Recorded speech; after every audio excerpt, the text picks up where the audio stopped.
healthy bodies, and also to ensure that agriculture also thrives. I can tell you, you are talking to a student and a practitioner of environment.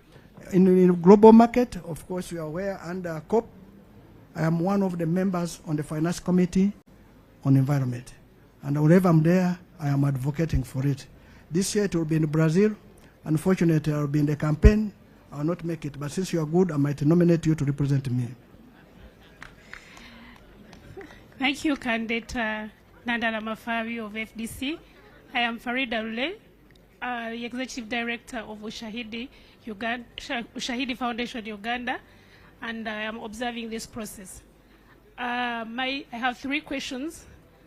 One, what is your plan for the shrinking space for the civil society organizations currently in Uganda? 2, this I'm going to use Luganda. Nchimanyi mulungi nti oli muntu wabyanava oli economist mulungi. Tax policy yo egenda kubeera etya? Tax policy eriwo kati saawa zino ekusanyusa oba tekusanyusa. Let me give you one example. Nze bwe mafunye omusaala bwe gutropinga ku account yange nina okusasula pay as you earn. Nesasula NSSF. Bwe zivaako ne zigenda n'engenda okuzijjako nina omusolo omulala gw'ensasula.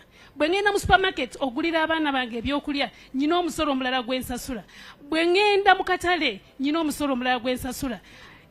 Kwegamba government eri kunnyunyunta abantu abatono ennyo nti be bali okufujjirira n'olaba nti omukyala atunda amenvu capital we wa mitwalo 2 naye nga still government emulilayingako okubeera nga asasula omusolo.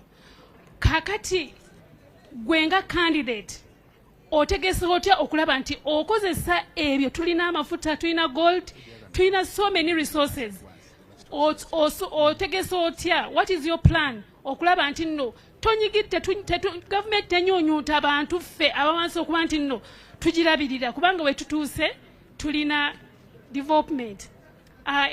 Ekyokusatu, embeera eyaliwo mu 2021 using owalaba abantu abamu omukyala yafiirwa omugulu nga security ekoseza amaanyi mangi n'omukyala omulala yafiirwa omwana we.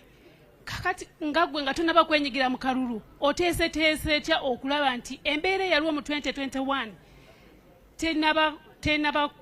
tesobola kubeerawo mu 2026? Osobola okuba nti ogenda kuteeseganya otya n'omukulembeze w'eggwanga aliwo kati okulaba nti embeera eyo tebeerawo? Thank you so much, Your Excellency. Can I answer this because I may forget? Okay. The last one, he was asking security. Embeera ki tugenda kugikola? Ndowooza ekyo ekibuuzo kya Electoral Commission. Ine kulaba elections zibeera free and what? Fair. Naye tulina okwogera nga abasimbyewo tulabe nti security tegenda ekola ebintu ebitali bituufu. Era tusaba security organization, tusaba Electoral Commission, tusaba President wa Uganda naye candidate alabe nti elections zino zibeera free and fair. Kijja kumuyamba for credibility purposes. Tax base gy'ogambye ffenna tugimanyi. Endowooza oyogedde ku muntu amanyi ebintu bya tax base, an expert internationally. Bw'obeera ne tax base entono ojja omusolo mu bantu batono ate oyagala by'okukozesa bingi. Ky'oba olaba olina okukola tax base n'ebeera ennene omusolo ne gubeera muki mutono. Ebimu by'osabye by'ombuulidde pay as you earn eyo ekituufu musolo naye NSSF si musolo. Ezo savings zo bw'onaatuuka emyaka 5 mu 5 ojja kugenda mu NSSF bazikuwe ne interest. Ezo tezoogerako, ezo zizo ziterese zifuna ne interest. Naye zogambye pay as you earn kikulaga nti bakulekerako okusooka bayita threshold. Kati bwe zirinnya waggulu n'obakuggyako omusolo nga osasula nga bw'okola nga bw'ofuna pay as you osasula nga bw'ofuna. So the higher bw'ofuna nyingi nawe osasulako akantu kangi. Naye complaint yo yandibadde nti sente zange zino zensasula zikola mulimu ki? Ekyo kyekizibu kuba ezisinga bazikolesa bubi, bazibba, bazikola ebintu ebitagasa mu kifo ky'okukoma mu economy zikole emirimu ezo ziyambye abantu ziyambe economy ekule. so that economy bwekula omusolo nagwo gukola ki gukula naye okukosa bubi economy tekula ate bweshrinkinga abantu abatono bebajjako ki omusolo nga bw'oyogedde buli muntu asasula musolo buli agenda mu supermarket neze no gambet musolo bwe gunabeera mutono no productive sector yeyongere tugenda kola sente zo zebayita disposable income. Disposable income is a income oba maze byona ebera makono go okukozesa ejja kuba nyingi lwensonga nti bwe sector bwe zikola bulungi sente zibeera nyingi abantu babeera ne disposable income nyingi mufaki okugula hafu kiro y'esukali ojja kugulanga kiro 2 n'embeera yo nayo ebeera ennungi ekyo kiraga nti nawe besi yeeyongera kuba kati omusolo gw'ogenda kusasula ku kiro 2 mu kifo kya kusasula ku hafu kiro kubanga eyo naye bagiyita widening the tax base bw'ogula ebintu bingi omusolo gubeera mungi naye gubeera wadde mutonotono naye ebintu bingi zibeera nyingi okusinga okugula hafu kiro omusolo gubeera at high rate naye nga musolo muki mutono. So productive sector zenko ogugambyeko zigenda kweyongera kati gwofuna olaba threshold entono kubanga abantu bebandifuje mu musaala ne bajjako omusolo singa babadde bangi okifuna payers and yandibadde wansi naye kasita muli batono aba earning income kyobola payers and ebeera waggulu ekyo kitugenda kukirwanisa tukole economy abantu babeere n'emirimu ab'emirimu babeera bangi tubajjako omusolo nagwo muki mungi kyogambye nti civil society is your right kiri mu constitution article 28-29 freedom of association, freedom of speech. This the president should bank on, who will ensure the freedom of speech, freedom of association. The public must speak, the media must speak. And I want to tell you that constitution was a good constitution. And I want to state one of the items which shall be on our agenda, number 1, is to restate term limit of a president, to cut powers of a president. Those are the things you must do. A president must be a worker, not a boss. Thank you so much, Your Excellency, as you deserve to be called. I'm Julius Mugaga Tukachungura, and I write for an online paper called Umoja Standard. I come in the line of policies. We know agriculture is the backbone of Uganda, and for any country to grow, it must focus on, not in major focus, but usually industrialization is a key factor. So what are your policies in as regards to agricultural industrialization, it being a backbone of Uganda?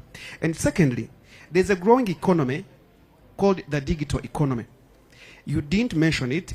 So as an economist, what are some of the policies you are going to employ to see that our digital economy grows and benefits Uganda? Thank you so much. Those two I'm good, but I think I forgot one item on this lady. She said when she goes in the bank, she gets money less.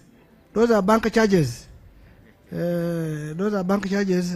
So if they are high, we shall deal with them. One of the things is that the interest rates in this country are too high. We need interest rates to be low so that people can borrow money to invest.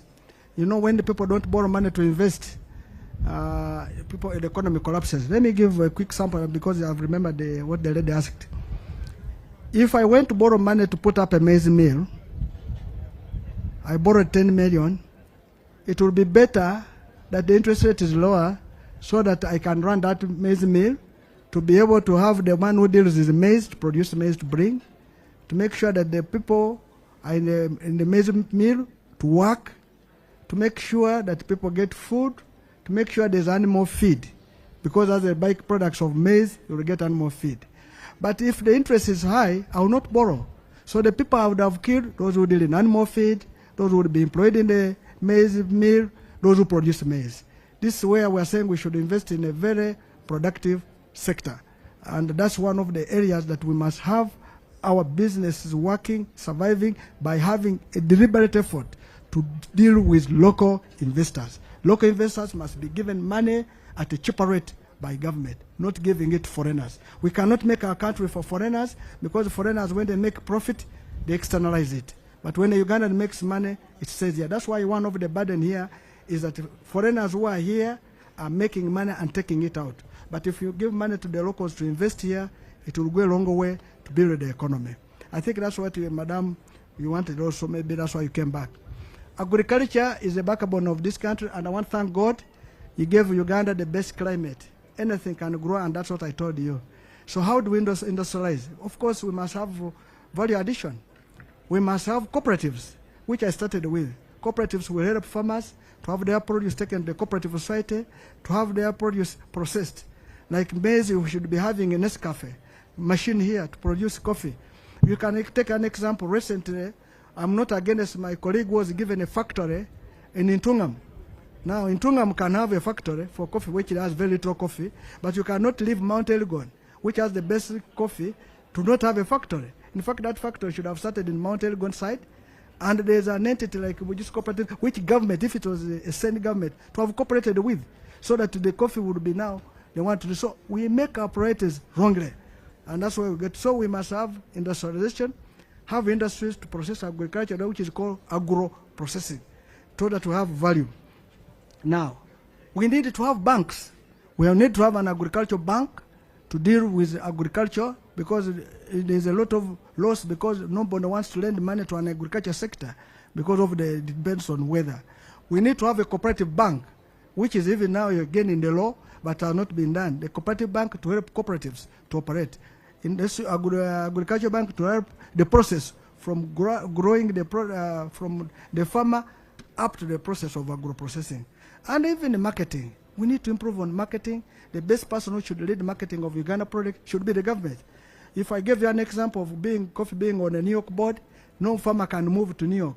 But the person who can go to New York is the government to ensure that we have that. So I can assure you, if you read our manifesto, which was done by people of FDC, it clearly talks about how we're going to industrialize agriculture sector. Well, you talked about digital. Right now, internet is cheap all over, but in Uganda, internet is very expensive. We need to make data cheaper, because now transactions are easily done online. Why should data be very expensive? Many countries now, if you walk on the streets of their town, even in the villages, there is internet. Why should somebody spend money on the internet when there is free internet? And the internet will assist you. Of course, it is on WhatsApp, and of course, whatever social media, it can do it, but it also can do business, transacting and whatever.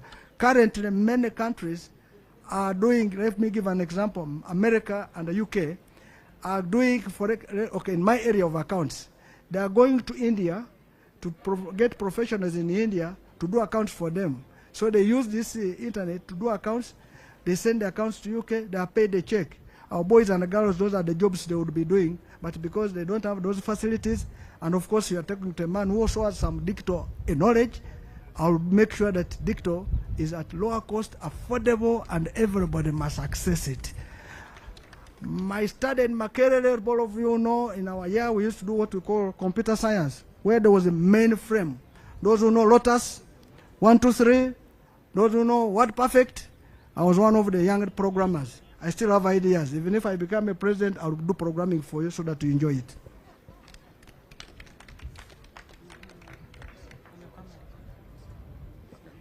Thank you very much. Thank you so much. I'm told Candidates I've finished all your questions. Now I want to ask all of you, the media people, be my campaign managers. Tell the whole world that the best candidate is Nandala Mafadhi. I want to ask people of Uganda again that I'm your candidate. I'm a candidate who has no hate, who has no hatred, who comes to build bridges, who loves every Ugandan. I am one of those whom we should trust. Above all, I am a God-fearing person. I love God. I love my God. I have been married with my wife, Flora Nandala, the woman, for 32 years. And we have no plans of leaving each other. And we want... I came here with my bishop. I want to introduce my bishop and his wife, Bishop Patrick Giroud. And Mama, thank you for escorting me. Of course, all those people are people of FDC. I want to introduce my brother Jack Sabit, who has been my mentor from civil service up to now. I want to introduce my brother Poa, whom I've known for over 30 years. We will live together. I want to talk about my sister, Margaret. Thank you for being there for me in all those dungeons. Colleagues, I am so grateful. I can tell you I have a friend of mine I met in Parliament in 2001. He's called Chiwanda Godfrey. Mama Tata Sobe. That was my brother until he crossed and abandoned me. But I'm asking you as the chairman of NSF, please join me. I want to thank my nephew for joining this meeting. This is my nephew, Dr. Sranda, from Secretary General of FDC. Thank you, thank you. ODP. Since they have given me a microphone, this is my opportunity. I have my brother Joab from Masindi. Thank you so much for joining me. I have my big brother Mukalada. Thank you for chairing FDC up to now. I have my brother Wante. Thank you for always being there. Wante, when they sacked me from Mwiri, you looked after me. I have my brother Olanya from Acholand. Thank you for joining. Oh yeah. I have my elder sister who is Madam President, Madam Jessica Modoa. That's the one who puts food on my table. I have my sister Franca. Okay. My sister, thank you for joining me. I have my nominator and my sister from another mother. Kabugo, my sister, the MP for Kasese. My sister, thank you for being there for me. I have my brother Fungaro Caps. It is great you are with me. I have my younger brother, Geoffrey Kanya. Thank you for being there. I have my brother, Konyogo, my spokesperson. Thank you very much. I have my daughter who is contesting in Buyukwe, called Namwanga. I am a fair to introduce everybody, but all of you, thank you for coming.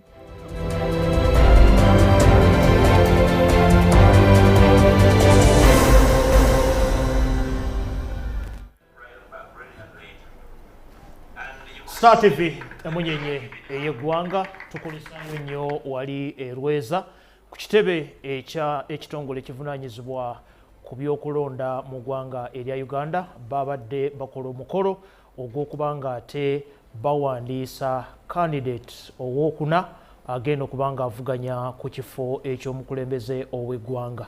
Olunaku olwajjo twafunye abantu basatu, Yoweri Kaguta Museveni ow'ekibiina ekya NRM ye yasooseeyo, so nga ate era twafunye omukulu Elton Mabirizi owa CP ate ne Robert Kasibante ow'ekibiina ekya Peasant Party. Olwaleero akakiiko ak'ebyokulonda bayingidde olunaku olwokubiri era olugenda okufundikira okuwandiisa abeegwanyiza ekifo eky'omukulembeze ow'eggwanga, era nga bw'olabye be twatandise nabo tutandise ne Nandaala Nathan Mafaabi ow'ekibiina ekya FDC ayise bulungi mu kakuŋŋunta. Kati ekisigalidde kwe kulaba bagenda okuddako okubanga nabo bayita mu kakuŋŋunta aka ekibiina oba ekitongole ekivunaanyizibwa ku kulonda mu ggwanga. Bingi ebitambudde okuviira ddala we twatandikidde paka olunaku luno we tuli olwaleero, okulaba nga twagala okujjukiza nti nominations bwe zinaaba ziwedde olunaku olwaleero ate akakiiko kagenda kwogeraganya ne ba candidates abanaaba basunsuddwa basobole okukaanya ku kampeyini zaabwe zigenda kutambula zitya, era nga ojjukira nti campaign mu butongole zijja tandika ng'ennaku z'omwezi 29 omwezi guno ogw'omwenda okutambulira ddala okulaba nga bonna basobola okutalaaga eggwanga erya Uganda. Mu studios okutunuulira olunaku luno olwokubiri wano ku UBC Star TV emunyenye y'eggwanga nina bannabyabufuzi babiri abagenda okubanga batutwala mu kitundu kino.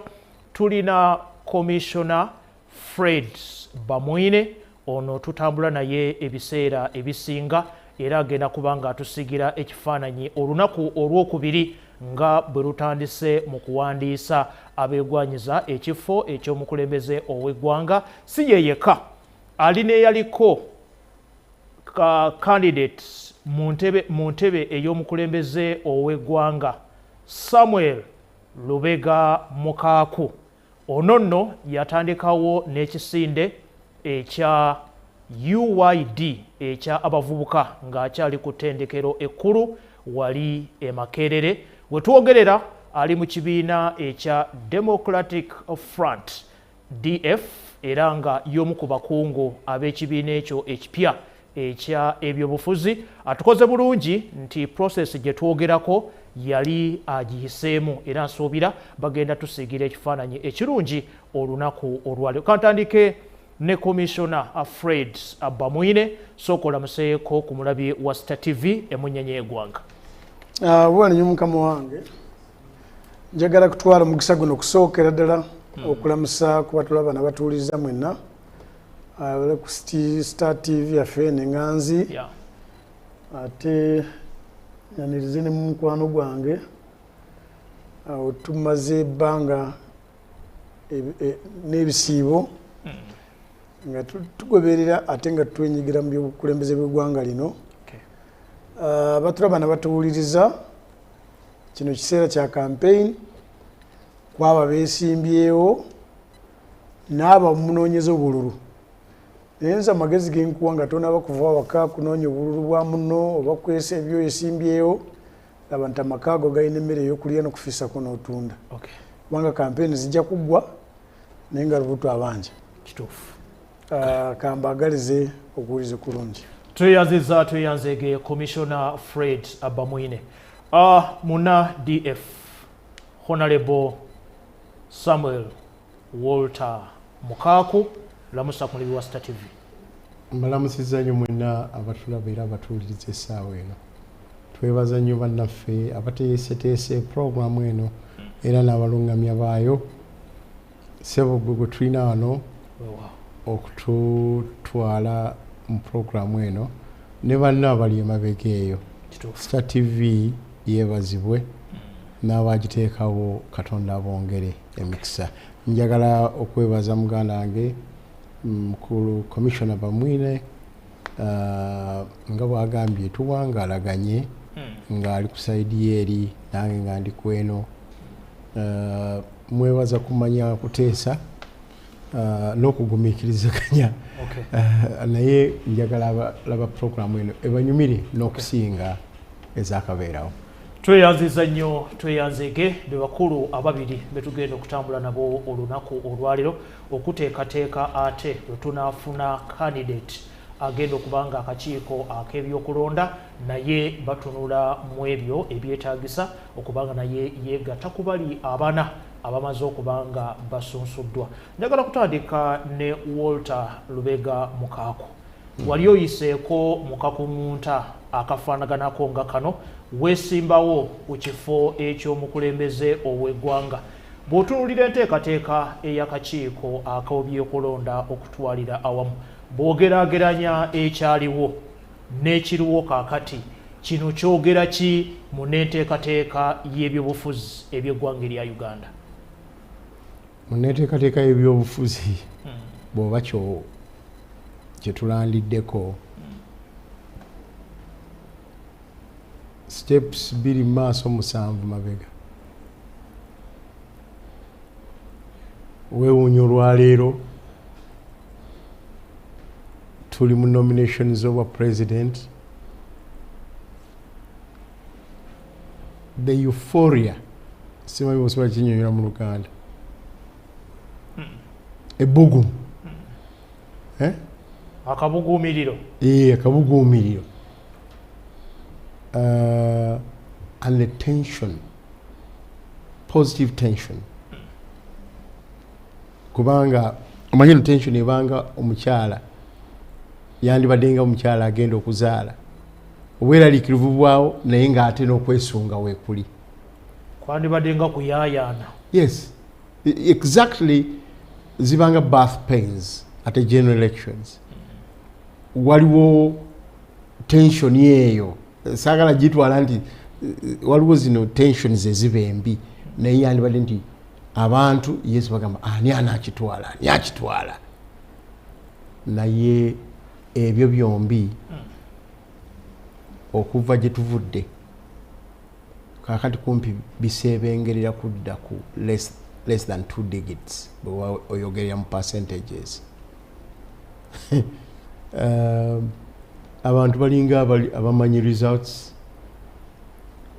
abantu balinga abatamanyi, balinga abalowooza nti oba kino kizze buzzi kyakatemba kuyita. Eyo contribution eteekwa okuba nga evudde ku babadde batukulembera ku njuyi zombi, abali mu gavumenti oba abali mu buyinza, embeera gye bataddewo, ate naffe abali mu opposition bwe tukoze emirimu gyaffe. Ng'eyali ayiseeyo, of course waliwo ebimu ate ku sayidi endala byendaba nti si bipya, abantu babeerabidde buki bwerabizi. Muganda ono bamwine ng'ali ku sayidi ye eri egiranga n'aseka we najja okwesimbirawo olwo tutandika to deepen okwongera emirandira mu kiwamba bibiina, kiwamba nsi, kiwamba bibiina n'amaloboozi g'abantu. Kyatandikira eno waffe mu DP nti tokkiriza competition ey'amakulu mu kibiina, tokkiriza ebibiina okuleeta abakulembeze abagenda okuyimira ku issues akyusa atya ekibiina n'okukyusa eggwanga. Era gye twamalira nga mukaaku mu kiseera ekyo tugenze mu kidelegates conference eky'Embaale nga tuleseeyo Namboole n'enyimirirawo nga independent. Naye ate byaliwo tulabye tukoze tutya okulandi mukaaku nominating si ku luuyi olw'abo abaali mu kibiina nga bw'omanyi kibiina bwe kiraba nti waliwo agenda okunominatinga nga yandibadde waabwe naye ate ng'ali independent. Eyo tension ebeerawo era nakati weerimu obulidde abantu mwenaaleemu enduulu ezikubwa batadwongo baani bannange neeno mu opposition. Naye byaliwo wakati wa mukaaku akakiiko k'ebyokulonda mu kiseera ekyo okulaba nti tanominatingibwa byali bingi. Omwali n'okugamba emikono gy'oleese Mwami Museveni yagireese dda, Besigye yagireese n'ebirala, ate ng'egyange gye gyasookayo ebyo nabiraba mu kiseera ekyo. Ku mulundi guno kyeŋŋambye nti ebimu bisigadde nga bwe byali. Ebyaddako awo certificate evuddeyo eri mu technical, ate Mwami Kigundu agiremedde kumpi kututuusa ku ssaawa esembayo nze n'otunu nga nakwata certificate yo nga tulina kola kweva kumpi dalu kugamba nti ekiba kibe ngenda mabega wa kamera za Al Jazeera, kamera za BBC, kamera za TV 24 ya Faransa to break that. Katonda oluvanyuma n'atuyamba nominating ebyaddirira tewalina kukuwa muzindaalo ate n'olwaliro at least omuntu bakuwa platform wali gye bakoze ne TV ne bwe yanditwe ya gavumenti nga wano mbirabye tubadde tugumiikiriza ng'olaba nti at least oli bw'amala okubeera nominated bakuwa omukisa n'oyogerako eggwanga tulinga genda ojja kwogerera eri kati TV eyagadde yekola ki yekunonayo. Ebyo nno byaliwo. Waliwo ebimu kati nga ekyo kya media ekimu kigenda kirongookamu. Luli walingawo n'obuzibu ne TV ezeeyo ne ba radio nga tezikuwa na mukisa kugendayo kuba bagandi zine zaffe ffe tuli BNRM ffe tojja kujja ku gundi eno ate ng'etteeka lyogera bulala. Naye kati at least ate ekyo kirere 2 steps forward ate 7 emabega. Ekimu ekirala kisigadde nga kumpi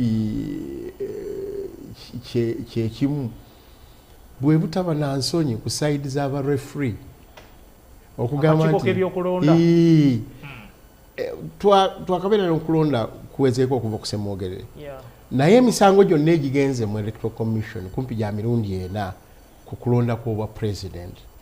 Kwa tulina okulonda okwa Stephen Akabwai, yes, kwa Zezi Kasujja, okwa Kigundu, kati byabakamu.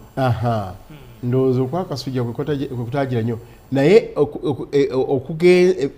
okuvunaana kwonna naddala ku Kiggundu naddala ku Kiggundu ne Byabakama maybe n'Akabwayi kooti za Uganda nga bwe tuzimanyi mu mbeera ze ziri n'abazironda at least badde consistent ku kintu kimu incompetence ya electoral commission akakiko k'ebyokulonda sebo bw'obanga gw'olina abakozi ne bagamba nti owange nti ebyavudde ku oba omuliro gwayokeza edduuka yo wa bizinesi yo yavudde ku incompetence ya manager wo kiba kizibu okumuleka naye nawano nalabye mwami Byabakama nga atubuulira amateeka agagobererwa nga talinamu nansonyi nti tulina eggwanga lyetuzimba nagati mujja ku by'emmotoka mujja kuleeta emmotoka zo 2 nga buli emu erimu abantu abatasukka 10 agamba bano naye bwe yamaze nagamba naye ate ye akulembera ye waddembe okujja na buli kimu kyayagala naawe bw'oliba otuuse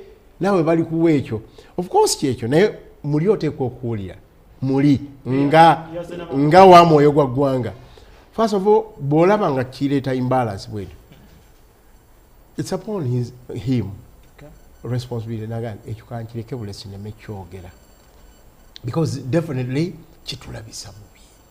kitulabisa bubi kiyinza okuba nti it is a constitutional loophole and you leave it ekyokubiri n'oli candidate omulala ali mu buyinza by the way osobola okukozesa kyebayita obusajja obwanakazadde bw'eggwanga noga nti okay sijja ate kuyitawo okutuuka okuba nti gwe ebivulu ne mu kkubo ojja ng'otambula abakuwerekera abeera enguudo naye nga banno ate bo tobawadde mukisa ogwo kino kiva nga kitaffe bwayinza okubeera awaka yes nze naguze enva nze nakoze kino nakiri naye nange ngumiikiriza ne bakola ki wenyini mukulumukaako tubadde tutunuulira olunaku olwasoose nabadde mpulira ab'ekibiina ekya National Unity Platform mukulu Joel Ssenyonyi ng'agamba nti tusaba ab'ebyokwerinda n'akakiiko ak'ebyokulonda batuwe omukisa okufaanaganako nga bwe kyabadde ku lunaku olwasoose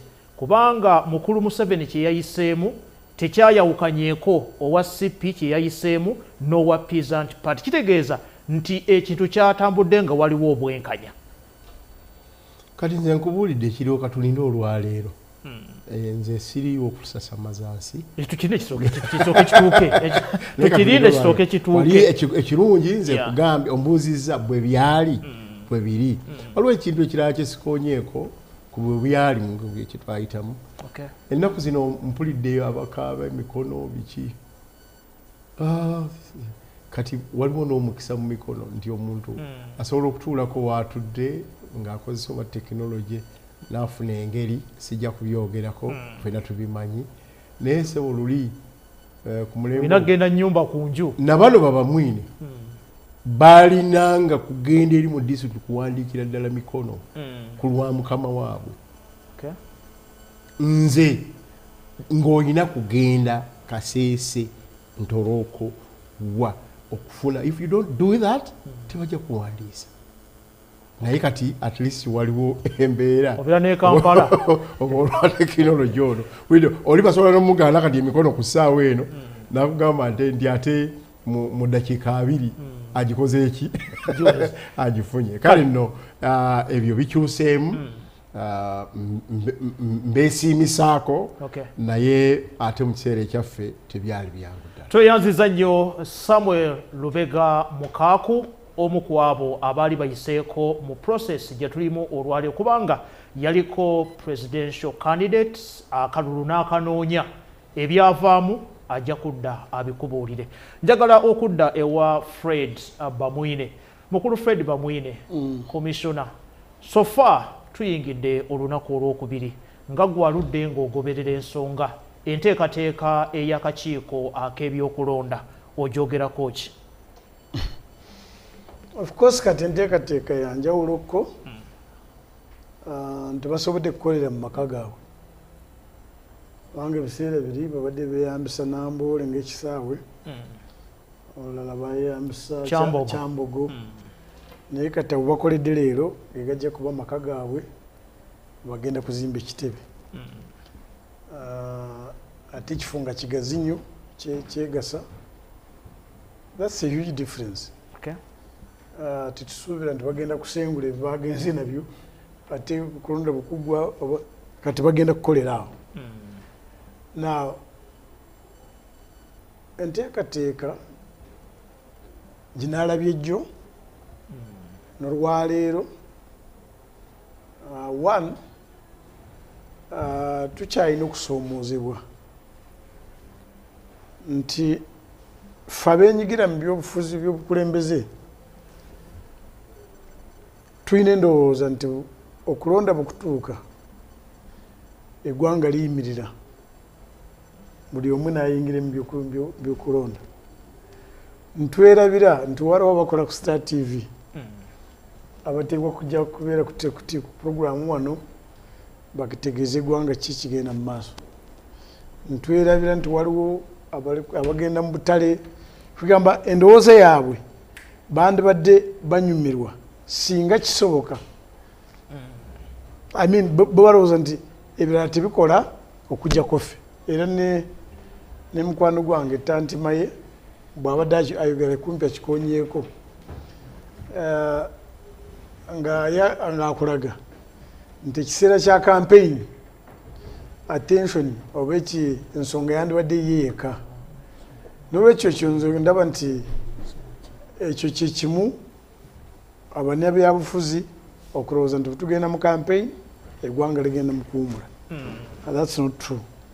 Ekyokubiri y'ensonga y'okwogera ku democracy. Awatali democrats simala kukiteeka mu Luganda ekyo okulowooza nti democracy ejja kubaawo nga bo be bafunyeemu si balala. Bannayuganda oba ab'ebyobufuzi abavuganya bajja kuganyulwa mu democracy bwebanga tebaganyiddwamu nga bo. N'olwekyo eggwanga lyonna teriganyiddwa. To expect the democracy where there are no democrats. Kubanga nga mwami Mukaaku bw'akubuulidde ye asanyuka nnyo genda nayasa emizindaalo n'agenda emabega w'emizindaalo gya Al Jazeera naye nebuuza lwaki teyagenda emabega w'emizindaalo gya Star TV. oba obudde obwo mukisa tegwaliwo bano be bamuli okumpi kiba kigenderere. Waliyo endowooza nti abannamawulire ba Uganda n'obannayogera ekifaananyi tebakijjaayo nga bukisaanyize. Sooka ndeke.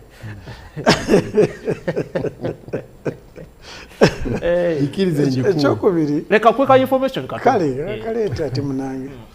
Actually ekyaliwo Comrade Bamwine ekyaliwo kyali nti bwe tutuuka ali omukulu nga certificate agiremedde ya Mukaaku mu nkwawa ekulaga nti wafunye buli ate eno ku technical nga bubanga the certificate was also produced yafulumye. Ekyaliwo nti local media kubanga yali mu full control bulungi n'abaali ne commission akakiiko. Local media nga bagigambye nga bagirimbye nti saawa ze za mikono. Ekyokubiri n'emikono gye naleese Mwami Museveni ne Mwami Kizza Besigye nabo gye bakozeseza. Ekyokusatu nti naleese emikono gy'aba DP ate nga siri suppose kola ki kozi waliwo akava mu DP bwatyo. Of course nga n'amateeka tewaliwo tteeka ligaana muntu kuleeta etteeka teryogera nti candidate omu taleete mukono gw'oli omulala. Ate nze nasookayo okutwalayo kati nga ndi victim because of okukeera kwange. Naye kyembadde ngamba mukulu Bamwine nti media eri local yali wali mu kisenge eri gye baali nga yo bagitemye ku media eno endala ye n'endala yagenda nga weeyagadde. Abantu be nali nsobola okutuukako mu kiseera ekyo bokka be baali aba international media ate bo ng'ekirungi bakyasa beyond Uganda. Olaba kyagamba information oje Tantima ye kubanga bano balina endowooza nti omuzungu kyatayogedde tikiba kituufu. Ewa BBC no yalina muddu ngamba bano ubona bino bwabo mudugo ne BBC yachi bayine ndowooza eyo nti kasita omuzungu si yakyogeddeko tikiba kituufu. Now eggulo n'atunuulidde essaawa n'eddakiika President Museveni ze yamazeeyo nga bamunominatinga. Ninkigereganya n'olunaku lwe baatwala emikono. Naali privileged aba NRM baali balina delegates conference e Kololo.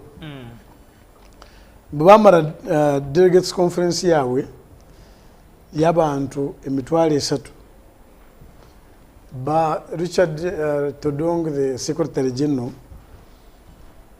yabagamba oba yabalagira nti tuwabawo delegate n'omu addamu district ye nga tegenze ne forms ezokusekendinga president.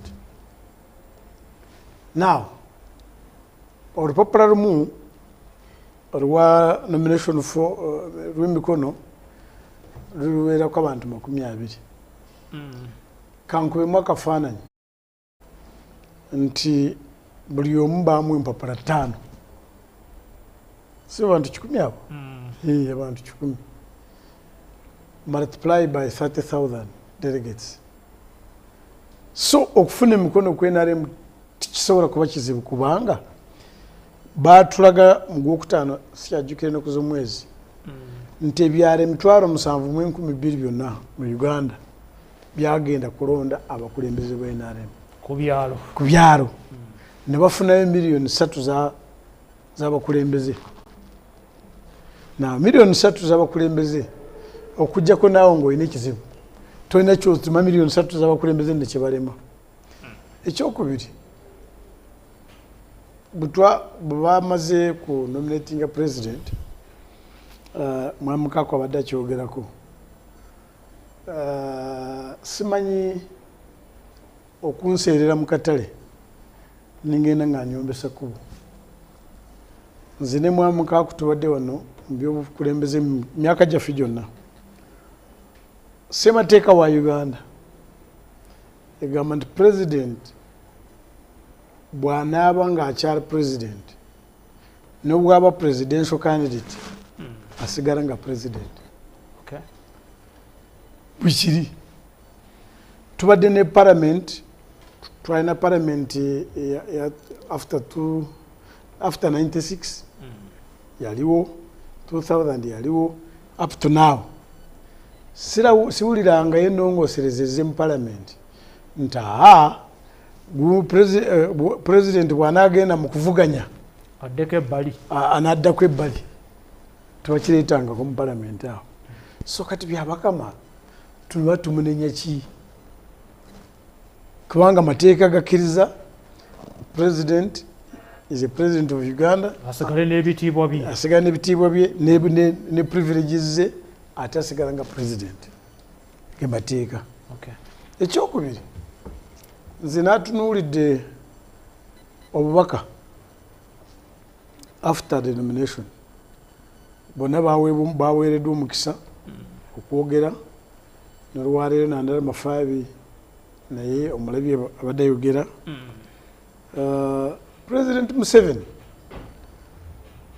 ye of course yagambye ebisinga obungi bijja kubeera mu manifesto naye akugamba nti emyaka gino 5 egijja ayagala ng'ojje ku program za gavumenti endala ayagala kuba nti buli maka galina enyingiza.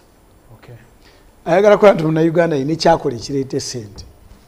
Buli munnayuganda yina ayagala kulaba nti ku luno obulyake obulwanyisibwa ne bukomekerezebwa. Ayagala kulaba nti myaka gino 5 kalimagezi kumpi munnayuganda yina ayingiremu ekyo kubanga ensi gyegenze. To the extent byadde ayogera ebyo yazudde nga president wa Uganda nti butwaleeta PDM waliwo groups ezitalowoozebwako. Esooka group y'abakulembeze kumuluka tebalowoozebwako. So n'agamba nti mu kisanja kino abakulembeze kumuluka bagenda kufuna $15 million. ezibayamba kwekulakulanya. Abanaddiini abakulembeze b'ensikirano nabo bajja kukola nti buli omu yenna ayingire mu kibayita participating in the money economy. Kituyambe okubuuka tugende ekituyita upper middle income status, ekituyita ensensuubize. Projection ya government policy ya government. Projection ya government egamba nti by 2040 tujja kubanga tulina a $500 million economy. That's what the government is looking at. $500 million economy. And ate ne government nekulaga, why is it possible? Kisoboka kubanga emisingi tumaze kugisima.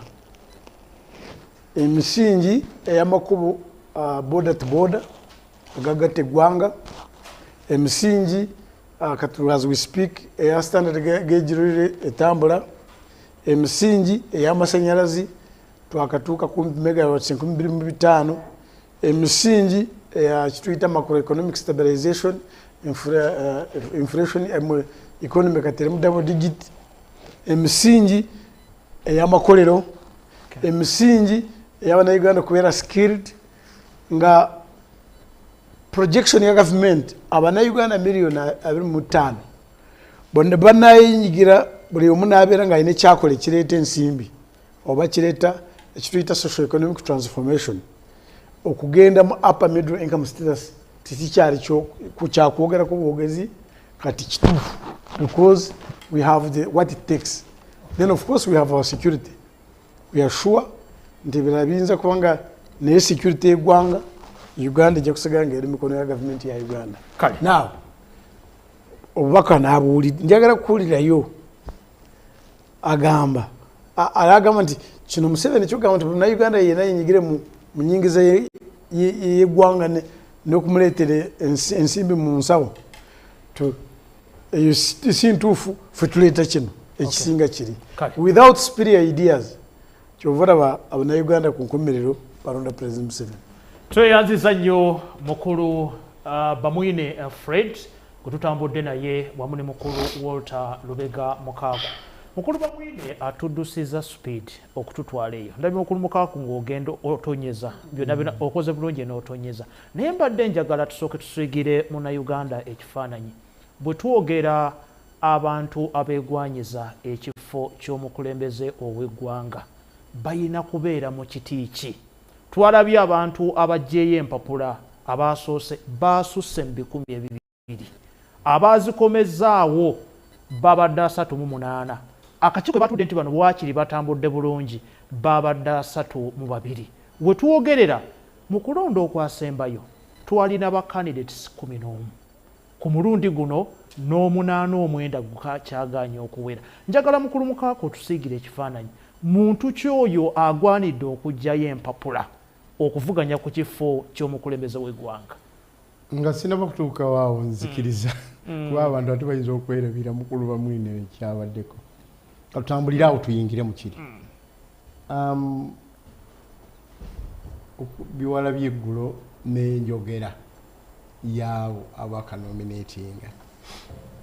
Of course ffe ebadde konsaani yaffe nga Democratic Front yemu ku concerns zaffe nti era naawe olaze it's not just about kugenda kutuusa mukolo oba kukola kuliira mu kavuyo. Ensonga z'okulonda kw'eggwanga n'okukyusa obukulembeze enkulu nnyo eri blood stream y'eggwanga, okulijjawo eriri, okulitwala we lisaanidde okubeera, okulijja mu ddubi, okulizza enkulu mu mbeera yonna ey'eddubi eryo nga bw'oyinza ogidefininga. Wansabye information olina nkukiriza nange nsobola kubuuza actually nze kyange kibuuza ajja kukikatira mu byayogera kubanga agambye nti okulonda okuteekwa kubanga kulina essuubi engeri gy'okukyusamu obukulembeze. Oyagala kungamba nti okulonda kwonna kuteekwa kuba kukyusa bukulembeze oba kiyinza nokunyumiza obukulembeze obuliwo? era bw'okyusa ekigendwa kiba okunyweza ebirungi n'okugyamu ebibi. Kakati singa otutte quality gye tufunye bamwine ayinza n'okubanga mutuufu nti omuntu okuleeta superior issues ng'ate omulala tasobola nakuraisinga wadde one issue. Ekyo nno kibi nnyo okuba nti abantu abagenda okujja ku level y'obwa president omuntu asobola n'okulemera okujjayo wakiri akasonga akakulu kyokka twogera ku kifo ky'omukulembeze w'eggwanga kanaayamba okubbulula eggwanga okuliza engulu oba okulitwala ku level endala kiba kibi nnyo naye ate ffe tukugamba n'okugamba fe abadf it's not just talking about the superior issues nga teziri grounded nazo zibanga za butaliimu kutuusa butuusa twalina edda nga tukyakula ku level gye bayitanga micro west nandi mwe mukuze muli kuseereza computer naye nze ne bamwine twalina we twasomera dictionary nga bakubuuza dictionary kijjo weeyambisa webster oxford micro west kati bw'obeera nga ensonga zo nga mu kiseera ekyo osanga omuntu nga ye okwogera oluzungu kujjayo gagambo se ennaku zino mbalaba ne bapolitician nga baagala obagenda mu east africa oba wa najja begamba akulasiga olunaavaayo ng'alowooza nti ayogedde oluzungu olutabangawo no oluzungu lwe baba bakwagala okwogera luli plain smooth understandable olina ekyoyerabidde kati oyaba tasome kyebayita effective communication kubanga okwogera si bigambo okufuluma ebigambo okufuluma nebikola n'amakulu kwoyo w'obigambye nakirowooza nako bwobanga tosobola kukola ekyo oba toyogera naye ate bw'obeera nga naddala oyogera foreign language kubanga ffe ensi ezimu tuli disadvantage tetwogera ziva naturals zaffe ennimi ezaffe enzaalirano tulina okwadaptinga ku foreign language ate ffenna esobola otugatta toleeta gamba agagambo saagala geeyambisa wano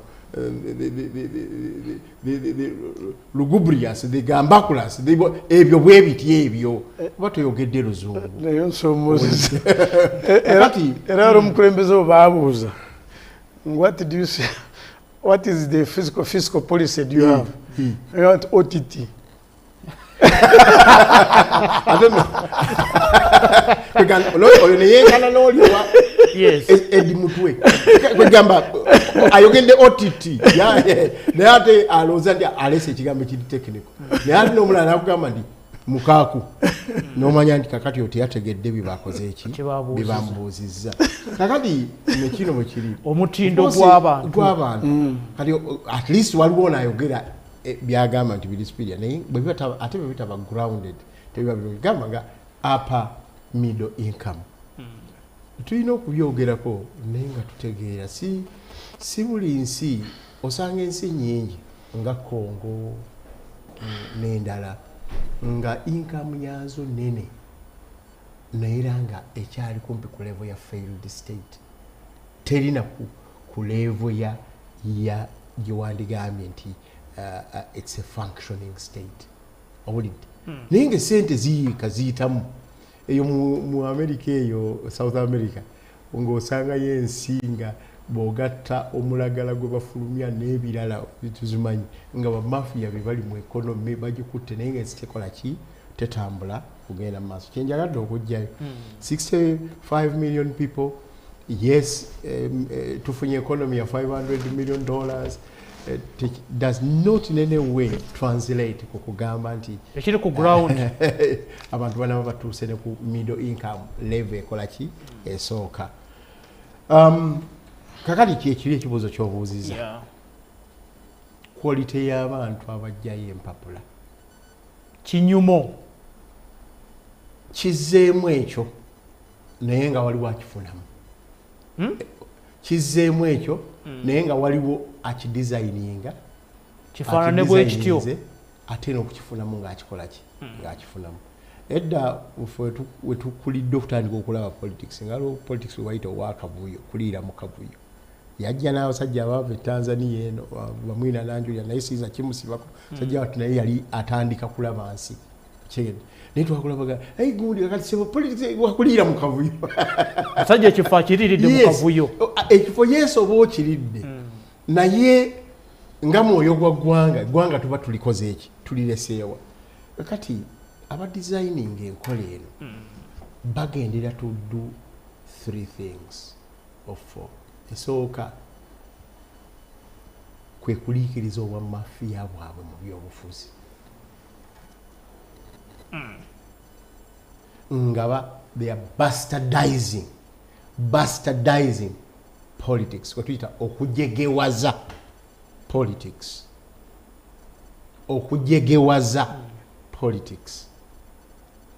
kumukendenula kumaliramu ddala kinyusi kakati ebyo bitugasa ki so mukulu wa mwino wanadagala kigamba kumanyi yes politics abaawo naye wabaawo kino lwaki tuyingira mu gye bayita general election n'okugamba nti kyonna ekiba cost ye yali worth kituyamba ekisooka okwewala okuteeka ensi mu flames n'okugimalawo osanga yensi ezimu nga kumpi zaggwekerera n'endala kumpi kugwa bwogende Vietnam eyo n'awalala owulidde you don't want to go to toyagala ba ensi eggwanga lituuke ku level eyo olw'embeera embi ey'okuzanya politics omubi by the way ne mwami Museveni akugamba ne bw'obanga olese politics gwe bayita olutalo the war politics oteeka okulwana olutalo nga luli justified nga n'ensonga zaalwo zirimu ekinyusi si nsonga zine zagamba ziva ku mawanga ziva ku kiri ziva ku kino obuntuntu obutonotono kyetulabye ono kakati Bahamas olutalo lwebalwana n'abaki n'Abayisirayiri olutalo lwandisobodde okulwanibwa wakati waabwe naye kati gyekigenze it's a genocide naye ne genocide abantu gye bayitamu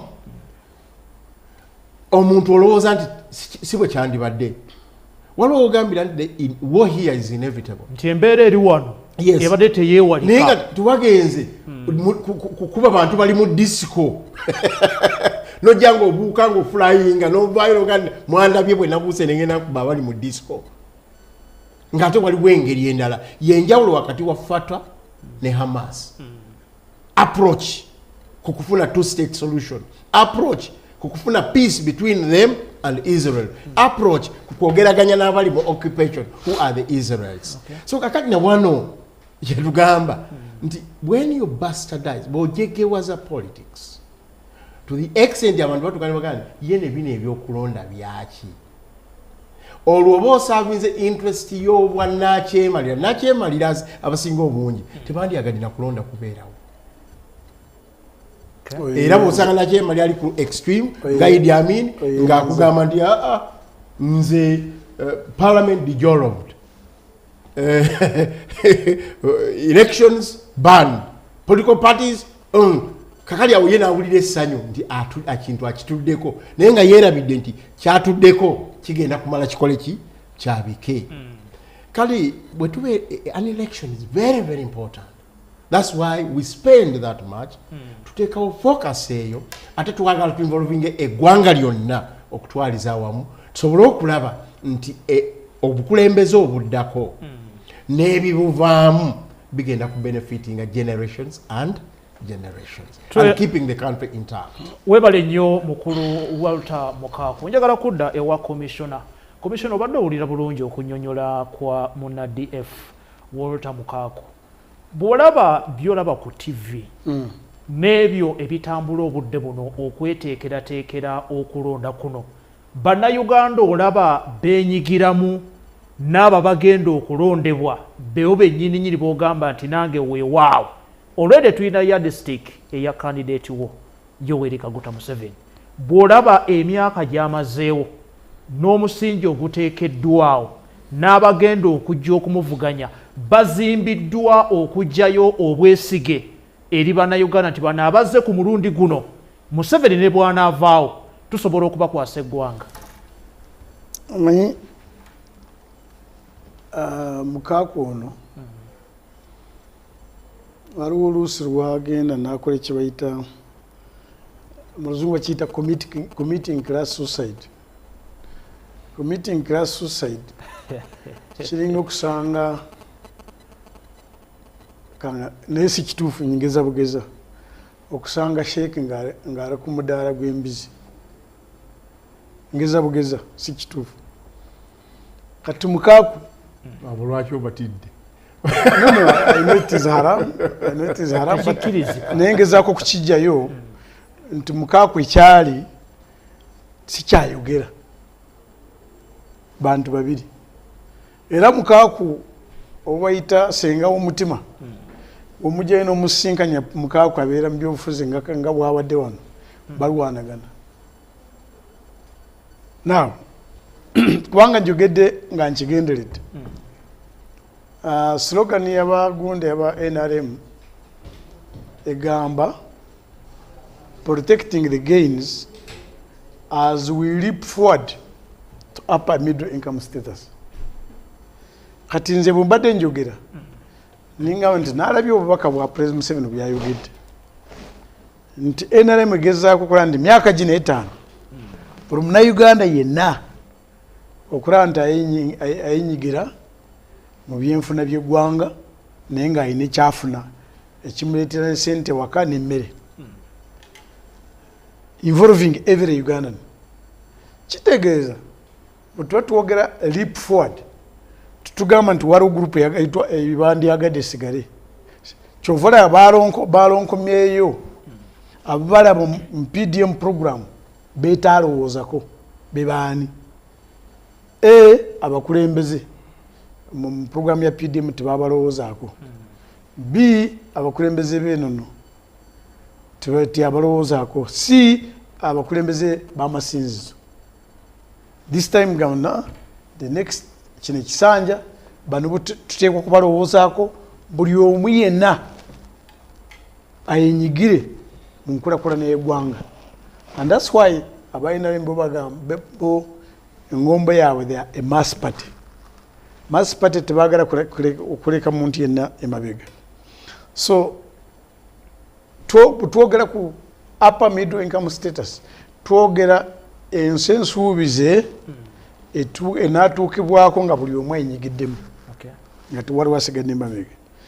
Ekyokubiri utopia. Ekyokubiri no, but you see, you must aim high, then the shooting can be where in the middle like the chest, but you aim high. Now, ekyokubiri abantu abasinga obungi abasobodde kunona empapula era kidda wali omwami Kakuwe byayeyisizza nze bamwine not commissioner nga tuli babiri awo bamwine nga munnayuganda asomye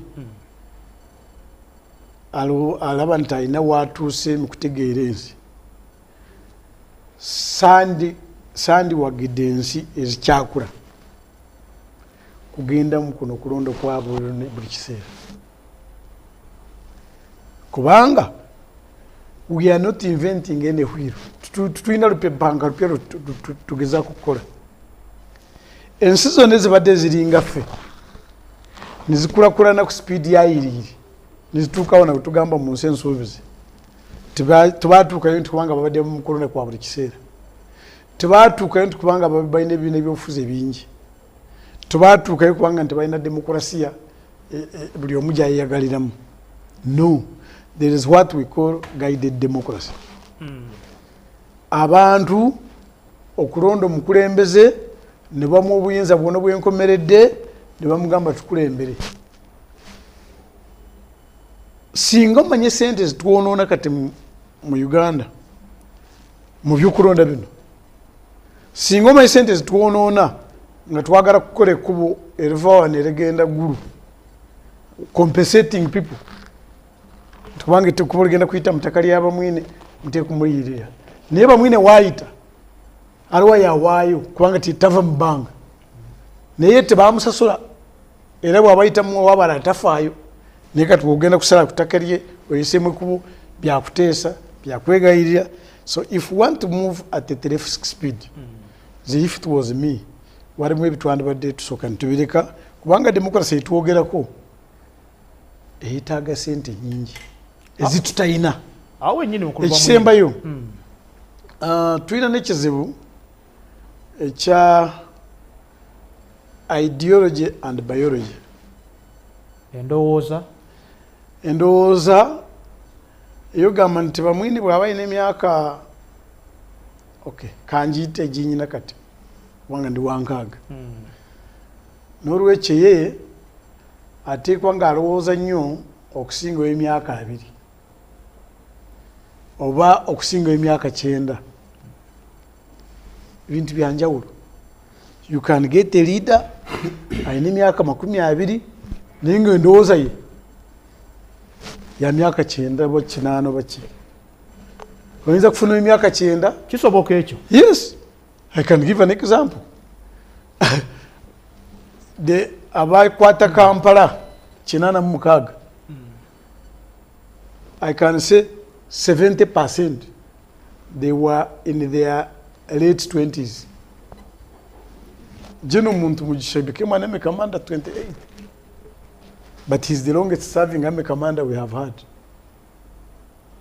So si kituufu nti kubeera muto oba olowooza nnyo oba okubeera omukulu oba tokyalina birowoozo. No, it depends from an individual to individual.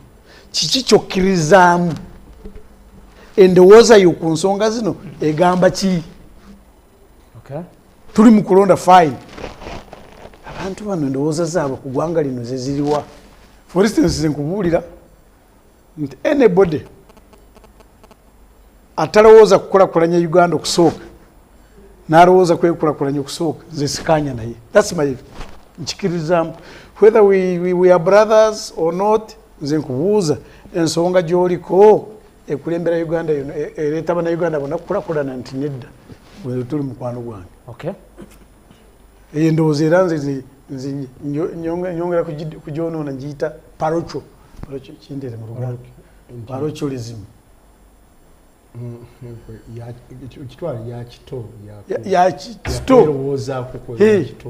Nosanga kati munaku zino omanyi lwaki ebyobukulembeze bifuuse okufaana kuwona? Nze not we, not Uganda. So to me I'm saying no. Oba ogenda kujja mu maaso gange okunsaba kalulu since I'm Uganda, oteekwa ng'olina ebirowoozo either ebyenkana ebyange oba ebisingako.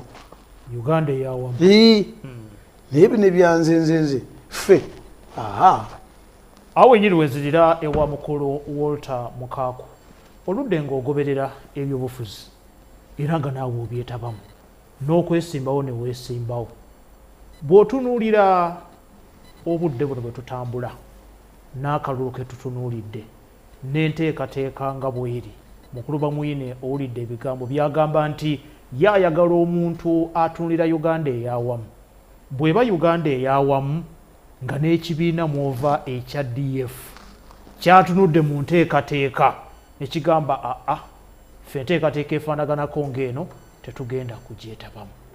Kiba kyogera ki eri omuwagizi wa DF? Nakyo kituufu naye mukulu Bamwine agenze n'awa simplicity ku bintu ebimu n'atabuulira bantu kiki ekyayitwamu. Mukulu Mugisha muntu okufuuka mikomanda teyali wa 28 naye yali muto. Yali muvubuka. Yali muto naye yali asusse emyaka 3. Teyali wa 28 naye kituufu yali muto. Tukitwale nti yali muvubuka. Yali muvubuka yali asusse definition y'abavubuka naye mu kutegeera kw'abantu era nawe yaba akyali muki muvubuka. Ekirala nti abaatwala obuyinza mu kiseera ekyo tobayita ba bulijjo. Omukulembeze yennyini yali abadde vice president w'eggwanga lino okumala akaseera nenga muto wadde yali muto naye yali abaddeko vice president w'eggwanga lino ng'afunye obumanyirivu nga era abadde minisita wa defense okumala akaseera ng'akulembeddeko ekibiina ku myaka emeka kyali kito oyo taba ordinary ng'era y'omu ku namba 2 abaakulembera olutalo okuva e Tanzania. Twogera ku Yoweri Museveni. Nalwo terwali lwangu ate n'olw'emyaka 5 terwali lwangu. Mu ntalo ezo he had lived almost with many communities okuva e Mozambique okutuuka e Juba. Ng'agenza omanyi mu mbeera embi ey'olutalo mu mbeera embi ey'effugabbi ne kampeyini y'eggwanga lino yagikolako n'agiraba si mulundi gumu seebiri. Yali abaddeko ne second in command of our intelligence services ne mu bibiina ng'abadde history eri well documented. So oyo yali ordinary. Ekyokubiri bwe yajja enabingo n'akwata be yamanya nti bavubuka banne n'abawa basajja bakulu bwe Kiiza Besigye beera understand ku Ssemwogerere olidde gwe Sserwanga beera understand ku kino like that. Emyaka egyo 4-5 gyayamba abaana balenzi bano ku 10 gyayamba abaana balenzi bano mature. Yamanya nti eggwanga lyetaaga abakulu lyetaaga abaki abavubuka. FDF kye tuliko kitugamba abantu si bino byatoyina kyotugamba era mu kiseera ekyo osobola omwami oyo okumuwa credit mu ggwanga eryali liva mu lutalo n'embeera ya corrupt leadership biki okubeera nti at least yaleetawo sanity. Tetwagala kuva kati mu ddubi mwe tuli tugende ng'ate abaddewo bali more chaotic more insane. If there are degrees of insanity in different sectors of our economy, our politics, atoko tulete abala nga batuongerayo buki bwongeze. Fe concern yaffe. Fe concern yaffe. So mukulu amwine mutuufu mu bintu ebyo naye ate waliwo weteeko obutabitwala just lightly like that. Mwamba mwine ono gwolaba kadogo okulwana olutalo nga mwana muto najja nga bakama be bamugaidinga n'atuuka wano alina degree alina kino basatu asooka nga nange mwendi ne Dr. Abedi kirina abadde baagala obwa president oba mu jeema oba mu bibiina ebirala bize abawerako n'abateeketeeke nga bayise mu structures eza local government ez'obukulembeze obw'ennono bwaki bampuuga up to lead of what of opposition. We are not devoid tetuli devoid na material yabwa president kuba bye tuyiseemu tubikoze eki tubiyiseemu politics ow'ekikula kyonna ffe entalo ziri zibaddewo nga weetuli n'abamu tuzeenyigiddemu politics ono okuva NRM lwe yajja tumubaddemu ng'abato ng'ab'emyaka egy'ekitema nange kati nkunukkiriza myaka gyani jamukulu bamwine kumpi tuli same age naye tosala myaka kumpi tuli same age bw'abeera 60 nze mbuzaako obuuza katono kuweza 60 just less than a year okitegedde because I'm 59 osazeeko no that's the truth ate ndaga muntu erimbye kati kinjagala okugamba era by January nja kuba nkoze eki nga nyingira nange 6 platform. Kyenjagala okugamba twasazeewo twasalawo deliberately ekisooka nga opposition tulina ebintu bye tuteekwa okukola tulina bye tugamba bano babikole naye naffe tulina ebintu bye tuteekwa okukola ki okukola owulidde tulina bye tugamba bano babikole okubibagamba ebimu babiwulira ebirala baganye okubikola ki okubiwulira nga we need to lobby them we need to claw back owulidde yes mamukako nzibu mufuna mukisa nga ndi naawe wano ku TV ya Star njagala oyamba bana Uganda bw'olaba essaawa eno UPC erina factions 4 FDC yakavuyemu ebibiina ndowooza 4 DP ebyo tutubibala gundi nupu byakawera bibiri naye munda naye abannayuganda ebibiina bino biine essuubiri biwabawa oba twandibadde tudda mu kisenge awo ngendawo era omukulu alina ekibuuzo kikyabuzza bw'olaba lwaki DF mwasazeewo.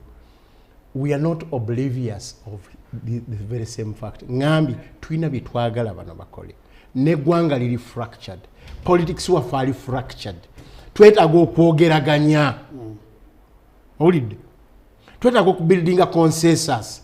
Naye naffe abagamba twetaaga okubuildinga consensus, we have to do something in our backyard. Owulidde, ffe abagamba twagala tubuildinga consensus, tugamba bano we have to do something mu backyard yaffe. Akyogedde bw'otunula ebibiina ffe era bukyobula abalulu twali tukola people power, twakola ekintu kye bayita DP block. Tukkiriza waliwo ebitwawudde ng'abamazima naki n'obwenkanya. Can we be an example?